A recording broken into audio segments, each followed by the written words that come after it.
नमस्कार,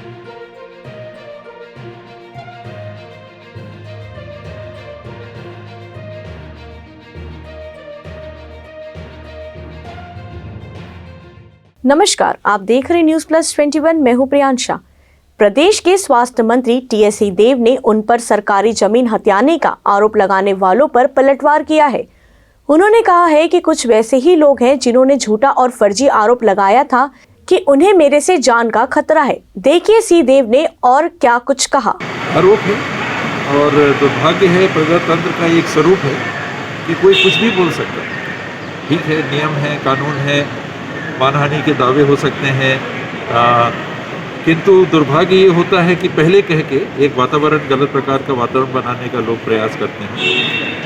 मैं इसे उसी श्रृंखला की बात देख रहा हूँ जो किसी से कहलवाया गया था कि उनको मेरे से जान का खतरा है। ये वही लोग हैं, वही सोच के लोग हैं जो राहुल जी के आने के ठीक पहले एक और प्रयास कर रहे हैं कि किसी तरह से राहुल जी के सामने, छत्तीसगढ़ के नागरिकों के सामने मेरी छवि पे विपरीत प्रभाव पड़े। वरना मेरे पास कोई शासकीय संपत्ति नहीं है जिसका मैंने कब्जा किया है, और बाप दादाओं से भी यही सीख मिली कि जितना है उसमें रहना सीखो। और राज परिवार के थे तो ऐसा भी नहीं था कि कमी है। जमीन जायदाद भारत सरकार के साथ जो समझौते हुए थे उसके अनुरूप उतनी थी। अब ये भी प्रयास कर रहे हैं कि केवल संपत्ति बेच के ही काम ना चलाएं, कुछ काम भी करें, कुछ बिजनेस में भी भाग ले सकें, ताकि आने वाले समय में जो परिवार है वो बेच की एक सीमा होती है कि कब तक काम चलाएगा। यही हम लोगों की जीवन शैली अभी तक रही है। कुछ लोगों को तकलीफ होती है कि ये स्वावलंबी ना हो जाए, अपने संपत्तियों का उपयोग करके कहीं ये आर्थिक रूप से स्थिर हो गए तो एक और इनकी कमजोरी दूर हो जाएगी, चली जाएगी। एक और कमजोरी, हम लोग का परिवार, नाम के लिए हम लोग राजा महाराजा के परिवार से हैं, लेकिन आर्थिक स्थिति हम लोग की कभी बहुत सुदृढ़ नहीं रही। वो एक अलग बात है। जो मिला, जो विरासत में मिला बहुत है, नाम मिला उससे ज़्यादा क्या हो सकता है। और उसके बाद हमेशा यही प्रयास किया है कि अपनी जितनी चादर है उतने में ही पाँव फैलाएं, और कहीं कोई ऐसी बातें उठाते हैं तो सारे दस्तावेज उपलब्ध हैं, आप देख सकते हो, कोई देखना चाहे देख सकते हो। इन्वेंट्री क्या होती है लोगों को तो मालूम भी नहीं है। राजाओं के जब राज गए तो किस प्रकार की संधियां हुई उस पर भी लोगों ने टिप्पणी कर दी कि संधि बदलती नहीं है। उनको यही नहीं मालूम है कि संधि के बदलने की बात नहीं है। संपत्तियों को लेके जो पत्राचार चलता रहा है 1960 के दशक तक चलता रहा है। हमने कहा कि हमको ये दे दीजिए, सरकार ने कहा कि नहीं हम ये नहीं देंगे, हम ये देंगे। फिर हमारे तरफ से कहा गया कि नहीं ऐसा नहीं, ऐसा विचार कर लीजिए। उन्होंने कहा अच्छा चलो ठीक है। मामले कोर्ट में भी ले गए हैं और कोर्ट के भी फैसले इनमें आ चुके हैं।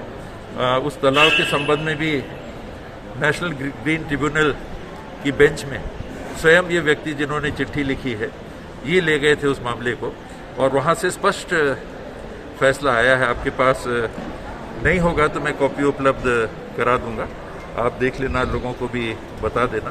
तो ऐसी चीज़ें जिसकी स्वयं पक्षकार होने के कारण उनको जानकारी है कि ग्रीन ट्रिब्यूनल ने ये कहा कि ये केवल टाइम बार का मामला नहीं है, कि जमीन के संबंध में, उसके उपयोग के संबंध में मध्य प्रदेश शासन में जो फैसला हुआ था उसके 21 साल बाद उन्होंने ये केस लगाया।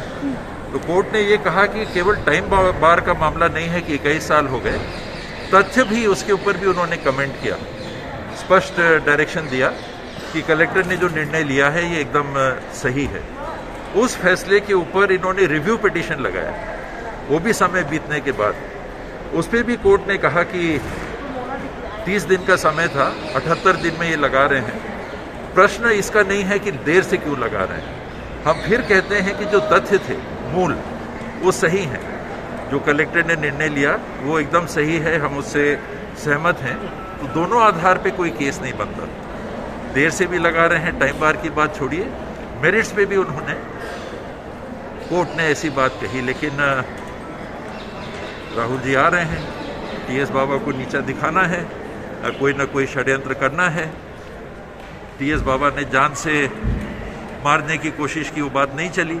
तो ये नया चीज़ छोड़ो, छत्तीसगढ़ के लोगों के सामने छवि इनकी कोई विपरीत प्रभाव पड़े, ये प्रयास कर लो। राहुल जी के यहाँ बात पहुँचे, शायद कुछ हो जाए, ये प्रयास करो, तो यही हो रहा है। ऐसे ही तमाम जानकारी से लगातार अपडेट रहने के लिए हमारे चैनल को लाइक और सब्सक्राइब करना ना भूलें। नोटिफिकेशन के लिए बेल आइकन जरूर दबाएं। देखते रहिए न्यूज़ प्लस 21, आपके हक की बात।